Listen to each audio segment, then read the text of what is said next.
مع انطلاق الحملة الدعائية لانتخابات مجلس محافظة النجف تطفو على السطح أساليب وتحركات من جهات وشخصيات تحاول استمالة بعض فئات المجتمع لاستغلالها انتخابيا.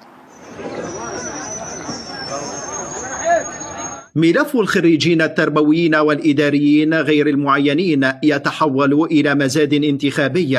قرابة 5,000 خريج بانتظار إطلاق الدرجات الوظيفية المخصصة للنجف ضمن موازنة العام الحالي، إلا أن اللاهثين وراء السلطة يسعون جاهدين لاستغلال هذا الملف لمصالح شخصية. استخدام بعض الجهات واستخدام بعض الأحزاب الخريجين مصدرا للترشيح أو مصدرا لانتخاباتهم أو مصدرا للدعايات الانتخابية بصورة عامة نطلقها أنه تجيب استمارتك أو ملفك حتى نمشيكم وانتخبوني وأنا كذا جهة وأنا كذا جهة. احنا هذا التسويف نريد نبتعد عنه. التربية محتاجة كوادر، فيا رئيس الوزراء أرجو متابعة هذا الملف. هذا الملف جاي يستغل إلى جهات سياسية وإلى أحزاب وإلى انتخابات، أنه تأجلت موعد الانتخابات، تعال انتخبني أنا فلان حزب على مود عينك.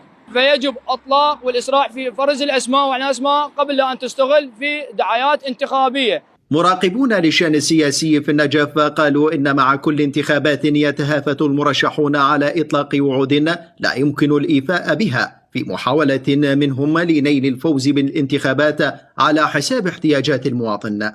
بما أنه انطلقت الحملات الدعائية والإعلامية لمرشحي انتخابات مجالس المحافظات، فأنا أتمنى أن تكون الوعود التي يطلقها المرشحين وعود واقعية. فمن غير المنطقي أن مرشح المجلس المحافظة يوعد ناخبيه بالتعيينات، والتعيينات صارت مرتبطة بمجلس الخدمة الاتحادية، أو يطلق وعود بتثبيت المتعاقدين والمحاضرين في وزارة التربية، وهي القضية متعلقة بوزارة التربية وبوزارة المالية. وتعزو أوساط نجفية استغلال المرشحين بإطلاق وعود تتعلق بملف التعيينات لضعف الرقابة من الجهات المعنية وعدم فرض قيود أكثر صرامة للحد من إيهام المواطنين.